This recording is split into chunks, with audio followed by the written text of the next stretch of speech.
First of all, I want to welcome everybody on behalf of my co-chairs, Anne-Claire Legendre and Barbara Van Allen. I hope this is working. Everybody can hear? Good. We've been counting down to today, so it is a real treat for us to be here with all of you, and you are a spectacular audience. I want to take a moment to just thank the men in the room for coming. Can we just applaud that? Because a long time ago we realized we won't make change until we change everybody's minds, and we can't do that without all the men that we know helping us make those changes. So thank you for coming.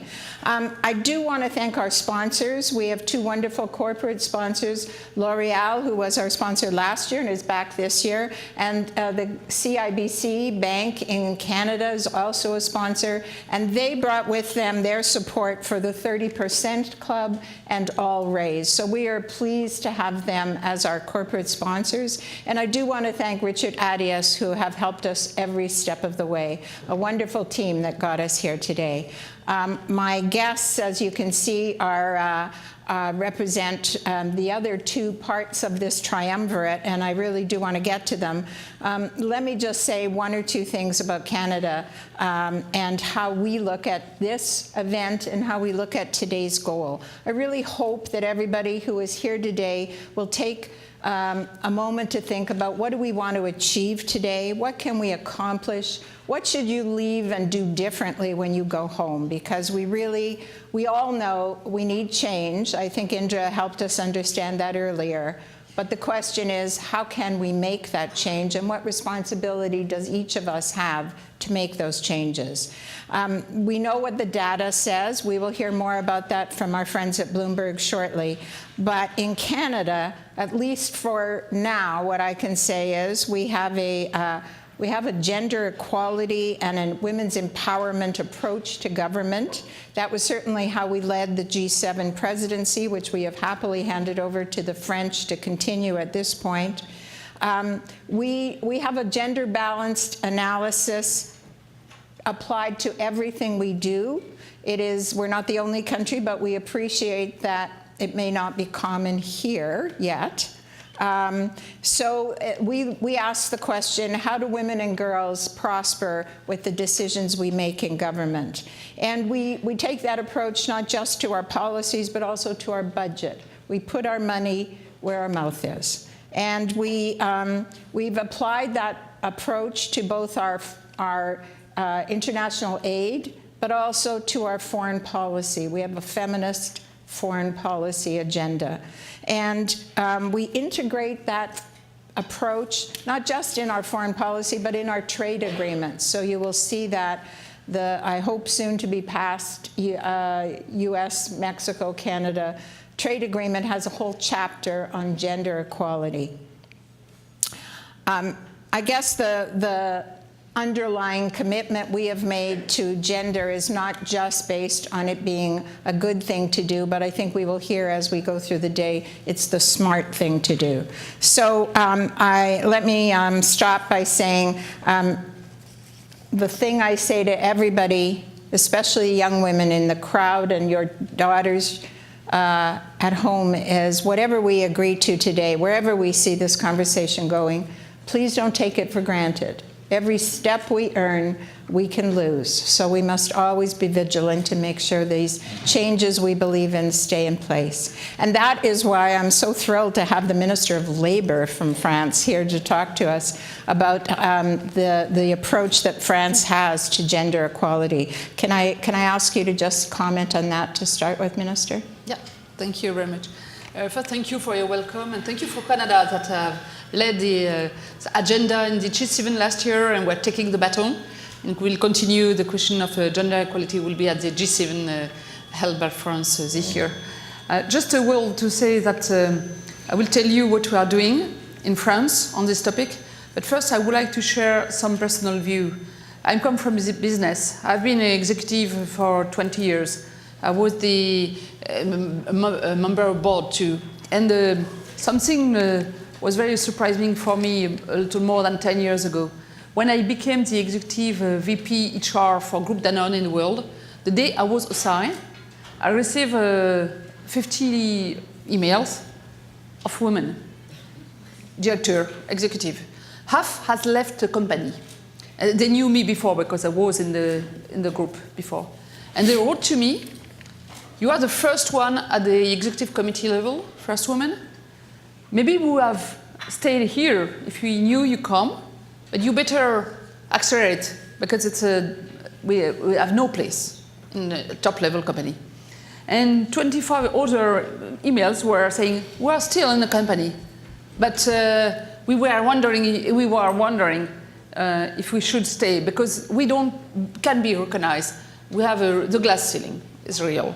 Then that day, because of these 50 emails, I considered I had a mission that to do what I can do in the position I had.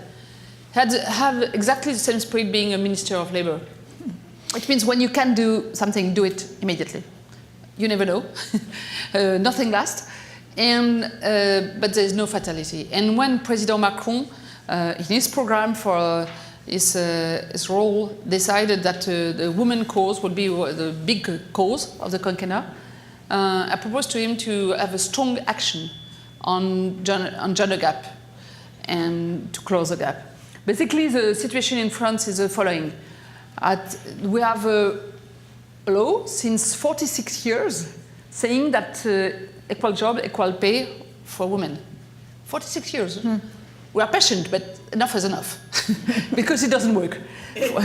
And it's still 9% of difference for the same job in average and 25% on the career because as OCDE and a lot of others have shown very well, when the first baby comes, first maternity leave, women slow down their career, they are less promoted, less compensated, less recognized, and at the same time the men accelerate. So the gap increase at the first maternity leave, worse at the second, and so on. And it's why it leads to 25%. Figures are similar in US, are similar in Europe. I mean, we're in the average. So we decided to be result-oriented and only result-oriented. We did a few years ago in France a reform before us that worked well on women on boards. We have been very result-oriented. We decided even to have quota. At the first glance, we were humiliated to need quotas. But the fact is, in 5 years, we went from 11% of women on board in listed company to 43 this year. And nobody now is discussing, you know, they are not women, there is no, we don't know where they are, or is it bringing a real value?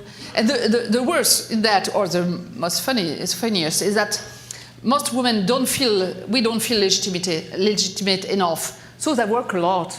They've been trained, they are looking in boards, and now every say the level of board is increasing because it works, that the others are also obliged to know what they are doing. It's why a lot of them chair committees in boards now. And so based on this first experience, we decided to do something strong on gender gap, meaning on the salary and career opportunities. And we have worked 4 months with employers, unions, HR, CEOs, companies from all sizes. And at the end, in a law that last September was that is in place since last September, there were other topics, but I put the topic of this gender equality, and we created an obligation of results for a company. So they have 3 years now, all companies in France have 3 years to cope that you have to have equal pay for equal job. But we went further than that, because we thought that if it's only equal pay for equal job, if you keep all the women at the bottom of the, of the society, and with the same pay, you are done. Not you are done, not done. So we have done, and it was really designed, co-designed with employers and unions both, a very constructive manner. And we decided that we will create an index, what's called Equality Index in France, that it is in place since 1 month. And according to this index, every year, every company must measure itself against the index, publish it, it's transparent, and have an obligation to cope if it's not good. And in this index, we put 5 criteria. One is equal pay, equal job. The second one is equal opportunities to get a salary rise. The third one is the equal opportunities to get a promotion. The fourth one is obligation when you come back from a maternity leave to respect the law that in France said you must have the average increase of all your colleagues. And fifth one, what's the percentage of women in the top 10 compensation of the whole company? And if you cannot get the whole mark if you don't get 40%. 40% or 4 out of 10. And so we have started that. And the first, and of course, because you need to know how things help. And what helps is public opinion. And so we have asked all companies to report every year publicly for 1st of March. Why 1st of March? Because it's 7 days before 8th of March. Just the time for media to know to do all the ranking. You know, media love ranking. People love to look at ranking. So since we have just had our first report, the 1st of March, a lot of ranking in all sense. So soft company, as I expected, that have very good marks. Say, look, we are the best in the world. You are best, and so you, from a reputation and the employer branding standpoint, just come. Talent, men and women, we are a modern company, just come. So the 20% were really below the average, really the red flag. Very annoyed that it's published. And some of them, and even company, private sector, but with some shareholder, who the government is part of the shareholder. So with my colleague of economy, we're saying that, well, you cannot do that. You have to cope now quickly. But some of them, even some example, during the week, their result being published, decided to accelerate the transformation. As I say, we have taken today the decision for the topic. So it accelerates. Of course, if the one that will not cope after 3 years, there will strong penalties because we won't resolve. Basta. There's no more discussion. Yeah. I think it's a question of justice, but it's also a question of economic. ILO and many other studies show that if you decrease from 25% the gap between men and women, it brings almost 4% of GDP in the world, 6,000 billion dollars more. So the time we know it's good from a social perspective, good from economic, and we need to accelerate. So it's a lot of excitement about that slow, and I think we'll see what happens. But the first 2 days have been very interesting because every week I have a dinner with CEOs. That was the topic. Everyone knew his figures. The CEO level now, they want to influence that. So it means they are going to do metrics within their company to get the result. And the day you measure in a company, you know it, you are people from the business, you make progress when you measure it and the top level see it. Right. And so now our next try is to, it's a call for action. It's an open source, our system, and already one global company decided to apply it worldwide. And I would like to, and of course, we would like to discuss with all the rating agency, all the people we can influence, because I think if we measure and we make certification on this gender equality, we can accelerate time, and it's time to accelerate because definitely 46 years, we cannot wait more. Thank you so much. Inspiring, and we're all so impressed with what you've done. Thank you very much. It does lead me to ask Marie-Josée, because of course one of our partners, the Economic Club, has access to so many wonderful members in the finance community, and so a very powerful partner for us to have today. This is an unusual kind of event for the Economic Club, and you've chosen to make this a priority. Tell us how that happened, and when you think about getting men to be more involved in this issue, what do you think we need to do to get them more involved? Well, I should say that it's not an exceptional event for the Economic Club. As you know, we partnered last year. Yes, of course. And so we've made that a priority of the club, which our board endorses fully. And our board, of course, counts many many men, and it's something that we believe in and something that we really want to continue pushing. But I think you mentioned don't take it for granted. You have to continue doing it. Sure. And so we don't only want to do this, but we also want to have more opportunities for more women CEOs, more women in business to be engaged with the club, to present, to speak to the club and to our members. So this is very important for us. I feel somewhat schizophrenic because I'm Canadian. I sit on 2 French company boards. So I'm. We tell you their mark. They have good marks. But I have to say that, let's be honest, in the US, there is no central push to really promote gender equality, pay equality. We talk about it very much. It's very present in the discourse. It's the private pension funds, public pension funds, family offices, investors, and so on are now pushing corporations to be much more open and much more active in that area. And a lot is coming from at the micro level rather than at the central level. And I think that that's something that we at the club really need to engage in. Let me just make one comment, because we talk a lot about women in business and measuring their performance. My experience, I have to say, in France with women on boards where I am in one board, it's 50-50, and the other has reached the 40%. I think the creation of a critical mass is so important. Absolutely. That women don't feel alone and don't feel that they're the exception, or don't feel, as Indra was saying when she first joined, that she sort of had to behave like a man. When you have that critical mass and you have a number of women sitting around the table, it boosts everyone's confidence and everyone's ability to speak and engage and so on. But I'm also worried about the women getting in. And so I ask all of you, you've had interviews. For younger women, I'm sure you've been asked, do you intend to get married? Do you intend to have children? They don't ask men that. Mm-hmm. Why should that be the case? And I invite all of you to resist. It's not a fair question, in the same way that legally we're not supposed to ask age. I don't think you need to ask people's intentions as to how they intend to see their life unfold.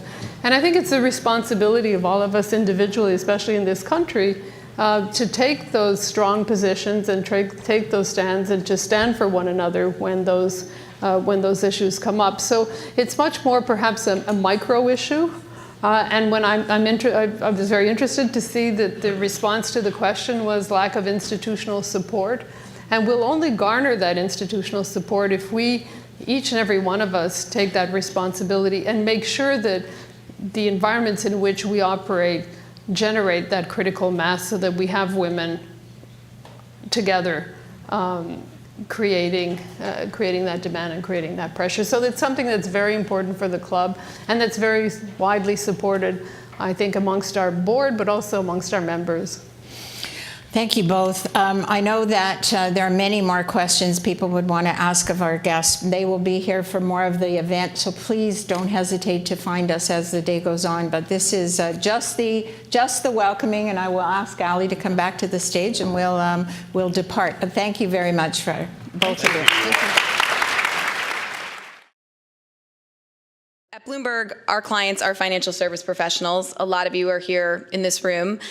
So our main job is to provide investors with the data that they need to make informed decisions. And to back up a few years, we noticed that increasingly our investors were telling us, our customers, that they were using environmental, social, and governance data as a part of their investment analysis. But while we'd seen a lot of environmental and governance data become available over the past decade, when it came to social data, particularly gender, there was a lack of standardized data out there. We were pretty much limited to women on boards, which has been a big conversation today. And we know that there's a benefit to women on boards. It's a very important thing to have. It's also just a good governance thing to have, a balanced board. But I can't say that just because you have parity at your board, it's necessarily trickling down throughout the company, nor that it's a sustainable investment. So we set out to build a framework that could fill the gap in that standardized reporting. So we built a framework that now, Bloomberg's gender reporting framework, has roughly 70 different metrics. And it's a tool for companies to know what to have, what to measure, and how to measure it. So to give you an example, we talk a lot about the pipeline in these types of discussions. One of my favorite questions as far as baseline statistics is, of your top 10% compensated employees, what percent of those are women?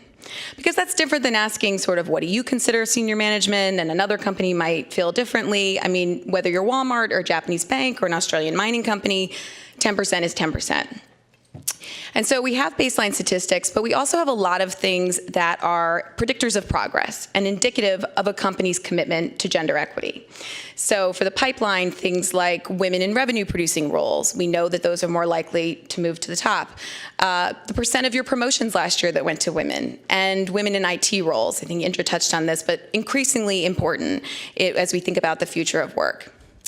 And we also ask about benefits and policies that we know help move women through the pipeline, flexibility, care, both elder and child. We ask about paid parental leave, but also usage, because you can have a great leave policy, but if your employees aren't comfortable or confident in taking it, then it's not really as great of a policy. And that's kind of the first half of the framework. The second half, which came up in this morning or earlier during the lunch discussion, is how companies can scale this impact beyond their four walls. So I think today, the private sector has a huge opportunity and also responsibility to have that impact and to use sort of what they're doing in their day-to-day business, but for good. So things like, what are you doing in your supply chain that helps women-owned businesses? If you're financial service firms, do you have specific programs to lend capital? What are you doing in your products and services? What are you doing for the communities in which you operate, philanthropically or to provide education? Your advertising, is that promoting women in a positive light? And so that's also, I find very cool, because I think that's where we're kind of just at the tipping point of knowing what to measure there and how to measure it. We know a lot more about the pipeline and the benefits, but I think that's going to be an important area to watch going forward. Companies then can voluntarily report this data. Like I said, we probably have roughly 5 of those 70 data points that we could find in public filings, whether your CEO is a woman, percent on boards, et cetera. And when companies do report, we then, for those that have a high level of both disclosure and also best in class kind of answers or policies or pay, we then take those companies that all score above a certain threshold and put it into a basket of companies that is our annual gender equality index. And we built the index to be able to track performance, and I'll show you a chart in a moment, but to really help that business case. Because while we have seen a lot of data and also indices around women on boards and what that does to the bottom line, it's very easy for a skeptic to argue causation versus correlation. And we want to make that a more defensible argument. So this year we had 230 companies from, 36 countries report. We have some from France and Canada, just since they're hosts today. Canada, CIBC, for example, RBC. France, we have Sodexo, BNP Paribas. And we're really excited because it's a mixture of developed markets, emerging markets. We have companies from all sectors. You have really massive companies like Walmart, and then you have smaller companies. And we're excited that they are choosing to be more transparent around both the data that they're proud of, but also the data that they want to work on. We keep a separate index of just financial service companies because we have 4 years of data on them. Our first 2 years were a pilot. So this index, it's also a little bit easier to have a apples to apples benchmark. But if you compare, the top one is the purple. That's our Bloomberg Financial Services Gender Equality Index, long name, compared to a few other major financial indices from different countries around the world. And I think when you see that, it's very hard to argue causation versus correlation. And we're excited with the progress that it shows. We're excited with how defensible that does make the argument. And we're excited to watch our sector neutral index as we have more years of data going forward. And what's also great, I mentioned earlier, but just to drive home, is on the terminal where this data lives. So it lives right next to all the other information that investors use to make decisions. And this was very important to both Peter and Mike, and you'll hear from Peter in a moment, and the message that it sends. It's not a pink index. It's not something that's hard to find. It's right there with your income statement, your balance sheet, and your other ratios. Some of the things we've learned from the data, a drive in accountability. We're seeing a lot around, tying managers' performance on diversity issues to compensation, pay equity, being more public around pay equity, unconscious bias training, mandating that, things like that. And we're also seeing that at the most senior levels, women are making a progress. We saw a 40% increase in executive level positions over 2 years. The middle is definitely more where we're stuck. So again, we're looking forward to having more data going forward. And I'll just end before I invite Peter up on, I think in general, and again, this came up earlier, but the Milton Friedman era of just pursuing a profit I do think is over. And companies have to find that balance of how do you pursue a profit and a purpose that suits your firm. How can you leave the world a slightly better place than you found it? And I think transparency is a big part of that. Because without the data, we're really just guessing at even our baseline. And it's not just companies or investors that are looking for this. It's employees, it's governments, as we just talked about, it's exchanges. So all stakeholders are sort of putting that pressure on and to drive home a culture of transparency. So Peter is really our diversity champion at Bloomberg and has done a lot of amazing work for us here. I've been the beneficiary of. So I'm going to invite him up, and we're going to have a conversation a little bit about what this type of data actually looks like in practice in a company.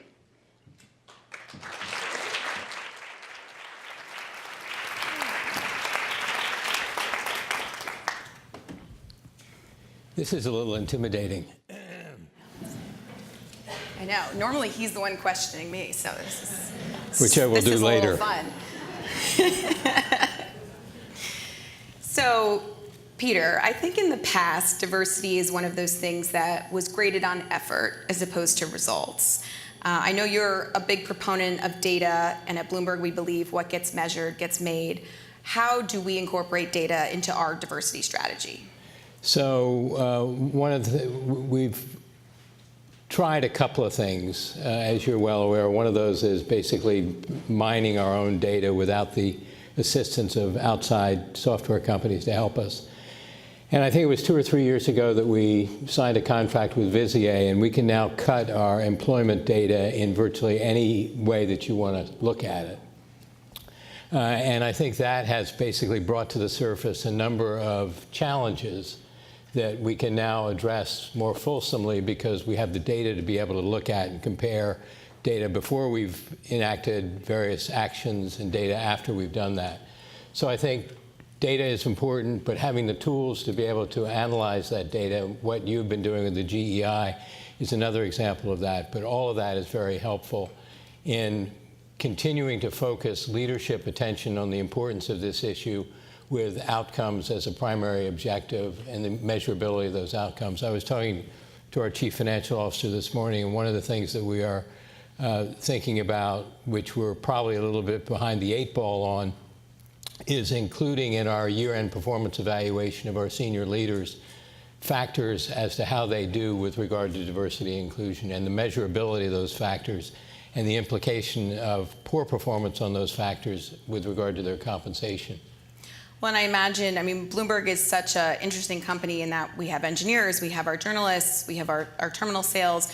Do you find that when you look at the data, there are different targeted solutions and different pain points that you see in different businesses? Yeah, so if I just step back and give you you're well aware of these, but for the audience, the numbers. We have in Bloomberg LP, which is the primary operating company, 19,000, just over 19,000 employees. 68% of those employees are men, 32% of those employees are women, which is okay, not great. If you take out engineering, we have 7,000 engineers. You take out engineering, the number gets to 60-40, which is obviously better. On the engineering side of things, those 7,000 employees that we have, 2 years ago, 89% were male, 11% are female. We've pushed very hard to expand the female engineering base, and we're now up to 87-13. But the good news is, of the head of engineering 7 direct reports, one of them is a senior woman who manages 27% of the engineering workforce. So we're kind of identifying areas where we can do a much better job. And we're trying to do that systematically across all different parts of the firm. So what about at the board level? I mean, you've sat on a number of public company boards, still do. Is this something that really is taken seriously in the boardroom, and is it something that investors are really asking about? Well, the answer is yes to both questions. On the board level, you and I together started now probably 6 years ago, the 30% Club in the United States. We now have over 80 companies, public professional services and operating companies represented in that group of companies.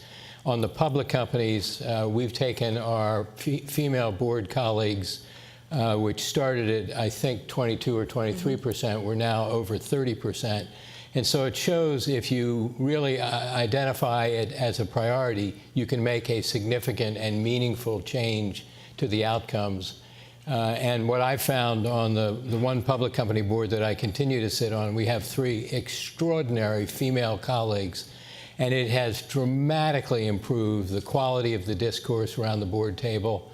I think it has dramatically improved our decision-making capability and our ability to execute those decisions through the leadership team of the company, and we'll keep pushing to do it even better. That's great. When we think about the policies and the practices that we measure with the GEI, things like flexibility, parental leave, are those things that you're finding are increasingly important to our male colleagues as well? You know, I think it's a great question. Let me just answer it in the following context. The issue seems to come up more around female colleagues than it does male colleagues. I mean, I think we've been, at Bloomberg, and Mike started this around 2000, we've been very responsive to paternity and maternity leave and things like that. But I also think that men continue to be a little less reluctant to take advantage of the opportunities. Yeah, we have seen that usage in general at all of our firms is not quite as high as usage, not surprising, of maternity leave, primary leave. When we think about accountability, you mentioned scorecards tying to compensation. I mean, I also think it's so important that the tone is set from the top. It sounds cliche, but it is. I mean, you're a great example of that. What are some of the things that you're personally doing to help sort of bring this data to life and move the needle? Well, one of the things is so each of our 17 business units presents a diversity and inclusion plan at the beginning of each year. And it is basically focused on recruiting, retention, development, and then kind of an all-other category, which is where we're looking for the best ideas, that we can try them in individual business units, and if they work, socialize them more broadly across the firm, and if they don't, incent people to basically go back and try it all over again. So we have a constant flow of new ideas and hopefully innovation as to how we deal with these issues. I meet with those business leaders twice a year. At the beginning of the year, they present the plans, and the midpoint of the year, we go through a performance evaluation against those plans. There have been a number of positive things that have come out of it. For example, on the recruiting side of things, particularly amongst senior people, we now can't effectively close on a candidate unless we're absolutely confident there's been a diverse slate of prospective candidates that have applied for that job. And we kind of send our recruiters back into the fray to make sure that they're doing that job and doing it effectively and efficiently. Kind of the third thing we've done a lot of other things, but the third thing we've done is we created about a year and a half ago the Chairman's Challenge, where all of the business units basically competed on the basis of impact, innovation, collaboration, and kind of leading by example. And then we go through and judge performance against them and give them awards at the end of the period. And the real excitement is they get to have cocktails with the chairman, and we give a contribution to the designated. You're supposed to laugh about the chairman thing. But it actually worked, as you know, and we just had some outstanding performance, and it kind of galvanized people around this common objective. And the common objective is really driven by the fact that in everybody in this room that works in the private sector, and I would say in the public sector as well, we are in a global war for talent. We hire about 4,000 people around the world each year. And if we aren't making Bloomberg the best place to work for people regardless of their color, regardless of their gender, regardless of their sexual orientation, or any other distinguishing characteristic, then we aren't basically going to be able to attract the quality of people that we need to continue the extraordinary record that we've created since Mike started the company in 1982. So we've got to create the best work environment that we possibly can, and that means creating flexibility, it means creating opportunities, a real meritocracy, and a number of other things that go with it. But that's what drives a lot of what we're trying to do. When you look back at your first job at Citi, correct? Yeah. A few years ago, what do you think in that time has changed the most around gender equity in the workplace, and where do you feel like the progress hasn't been there? We still are kind of hitting a roadblock. You know, I think, and I use us as an example, and I think we're probably indicative of lots of other companies, and in the context of that, I think the level of consciousness about the importance of gender equality and having a diverse workforce, I think people get it. There's no question in my mind. The incoming pipeline outside of engineering, the incoming pipeline for us, it's about 50% men, 50% women. We tend to lose female colleagues kind of 5 to 8 years into their career because of life decisions that they make. My objective has always been to make sure that it is almost impossible for a female colleague who goes on maternity leave not to want to come back to work, because we make this environment as attractive as we possibly can going forward. So I think in answer to your question, the level of consciousness is up. I think we've got positive momentum. It feels like we take a step forward and kind of a half a step back. We've got to be persistent. My responsibility is to be the biggest pain in the ass about this issue as I possibly can be, so no one lose sight of the fact that the competitive dynamics of the world that we're involved in today are such that if you don't field the best team every day and have the most diverse and inclusive environment to be able to stimulate that team, you're just not going to win, and we want to keep winning. I mean, at Bloomberg, Peter is really known as the champion behind this, and you are so authentically passionate around the issue and willing to learn more and willing to share and drive accountability. Where does that passion stem from? Other than me, right? So, Kirsten, so it comes from another, and I say this with complete humility. It comes from a number of different places. My mother was the most important figure in my life, including after I was married and I have 3 daughters. She was my strongest advocate, my harshest critic, my best ally, and a huge influence. So that was kind of part of it. The second thing is Kirsten has a colleague by the name of Kate Schroeder, who's worked with me now for almost 17 years. Kirsten's been with me for 13 years. There hasn't been an important decision that I've made in a leadership position at Bloomberg where I haven't consulted them for their input, because I knew I would get both an honest perspective but a different view and a different approach to thinking about the problem the way I do. And I think that has kind of steeled my resolve. And then the last thing, which I've already really commented about, is that we are in an intensely competitive human capital environment, and we just have to do things around diversity and inclusion, around flexibility, better to maintain our competitive edge. Thank you. That was very kind. So my last question, and this I hadn't intended to ask, but this morning or at lunch, the Me Too movement came up briefly. And personally, one of my concerns about unintended consequences that could come out of the Me Too movement are men being afraid to sponsor or mentor, really champion younger female colleagues, or women being afraid to engage as well. For me, I am where I am today because of a man, you, always have sponsored me, given me every opportunity I've had. And I mean, we've built our relationship over a number of years, but also having a drink before a client meeting or on a plane or in the car. what is your advice, I'd say, I guess, to the people in the room who are either females or males, but around how to continue making sure that sponsorship and those opportunities happen for women and men? So is it appropriate to say happy birthday? Yes. It was my birthday yesterday, yes. I almost forgot.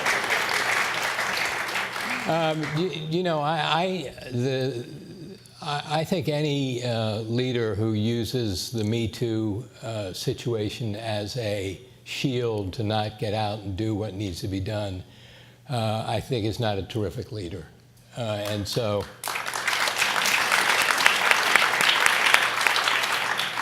it's part of the world that we live in today, but leadership is about taking risks and doing the right thing, and I think continuing to be a strong advocate is critically important. Just as an aside, I would just add one other comment to kind of go with this. I started 6 years ago mentoring 12 people a year, and they're all high performers, high potential at inflection points in their career. There's 6 men, 6 women. They're people of color, people of different geographic location, people of different sexual orientation.